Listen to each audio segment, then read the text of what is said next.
Have you ever had a game that you played for the first time and thought it was incredible, then to return to it many years later where it wasn't what you remembered?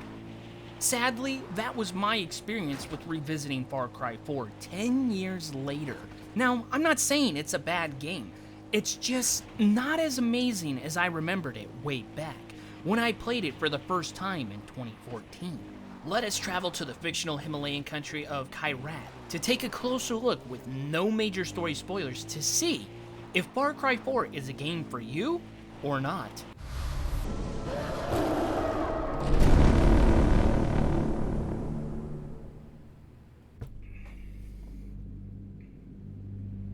You play as Ajay Gale. You've come to KYRAT to scatter your mother's ashes in the homeland.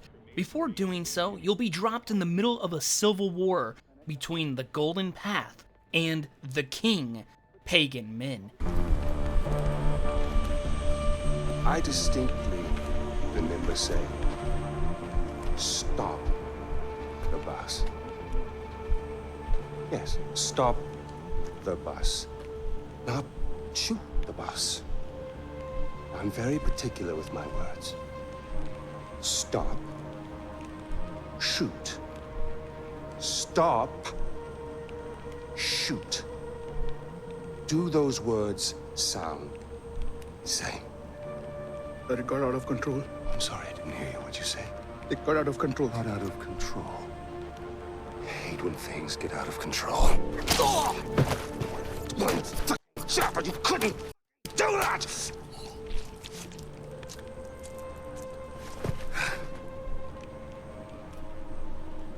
And I got blood on my shells. I think Pagan Min makes for a good villain, having a unique sense of humor and being wildly theatric. But if you've played Far Cry 3, I don't think he's at the same caliber as Voss, as there was just something more sinister and scarier about Voss. I won't go into full details on specifics to avoid spoilers, but yeah, I think Pagan is a good villain, probably even great, but not the best in the series. I do think where Far Cry 4 one-upped Far Cry 3, however, is you get a little more opportunities at making a difference with your choices. When helping the Golden Path during this civil war, there are going to be two characters, Sabal and Amita, who are the frontrunners for leadership amongst the Golden Path. Sabal is more of a traditionalist, representing the old ways of KYRAT. Then for Amita, she's about progression and moving away from the old traditions. It'll be up to you in key moments to decide who to side with throughout the story. It does make for a decent story overall, and will give you an opportunity to go back to see what the other outcomes would have been if you decided differently with those choices matter consequences. This game is beautiful. The creators were said to have drawn inspiration from world regions like India, Nepal, and Tibet when creating KYRAT. One of the things I liked was how they gave us a buzzer, a little banged up one-person chopper basically, making it my favorite way of getting around, but also just a great way to see the map. It's full of unique wildlife and you will have plenty of opportunities to see that up close, as you have to hunt animals to get your craftable gear upgrades throughout the game. So consider this your heads up if you are not a fan of hunting or killing of virtual animals, even though, to be fair, majority are trying to kill you, so it could be considered self-defense. But hey, at the end of the day, you do you. If that bugs you, I'm going to be upfront, you'll want to find another game because it's inevitable to avoid. One thing I wish they did better was giving you earlier access to the second half of the map, where unfortunately, you won't get to travel there until you almost beat the game. I think you're like over 80% of the way through to give you an idea. I understand they went that direction due to the narrative and the story, so I kind of understand where they were coming from with this idea, but I still think it bites.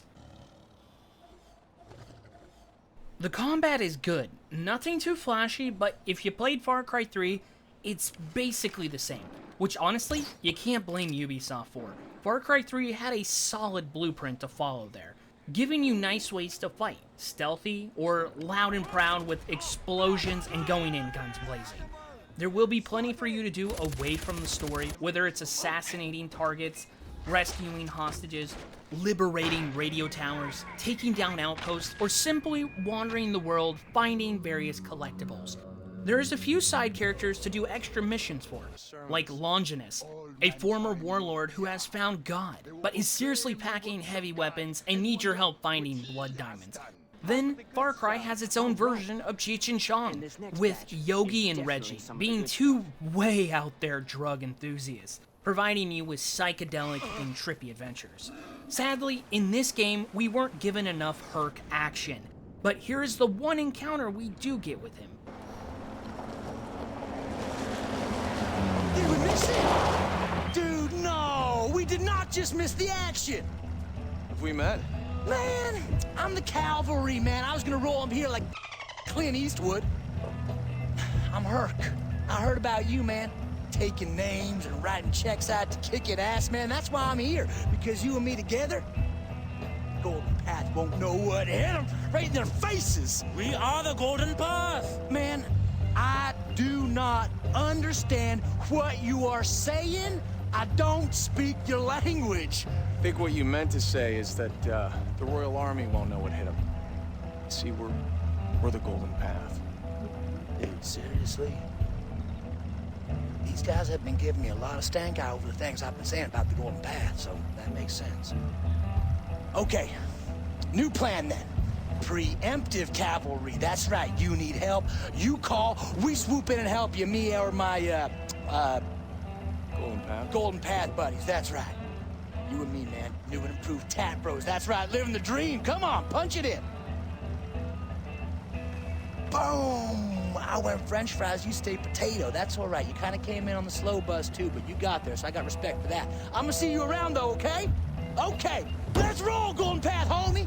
He's such a funny character, and I was just kind of sad to see they didn't use him more in the game.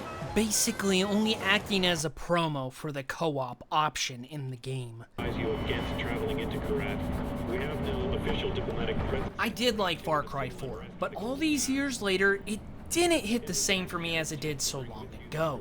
As if being a teenager then, I was able to overlook the issues and rough factors in the game. Plus, engaging in the co-op aspect with my friend, Iron Schluff, where it made certain elements more enjoyable. That's probably what they were going for after all, because it's one of the first things you see upon booting up the game. Though nowadays, since the broski and I are adults, we simply didn't have time for that this time around, where I took the game on solo dolo. I still managed to give this playthrough a solid 23 to 25 hours, where I do think the $9 I spent on this was worth it. I will say I do believe that Far Cry 3 is a better game overall, but Far Cry 4 is still worth giving a shot if you found yourself enjoying its predecessor. After all, a lot of the things in Far Cry 4 are just carried over from Far Cry 3. One thing I wish Far Cry 4 would have done is make the skill tree have some unique aspect, like Far Cry 3 did with the developing tattoo once you unlock more and more skills. That was awesome, but in Far Cry 4, it's back to being a normal skill tree, which was kind of sad, and I think a missed opportunity for them to have done something there. If you're curious on Far Cry 3, I'll link that review I did in the video description. But for now, thank you for watching and being here. Please drop a like and share this with a friend. Plus, let me know, what do you think about Far Cry 4? Have you played it before, or would you consider it if you haven't? But most importantly, remember to take care of yourself, have a great day, and I'll catch you in the next video.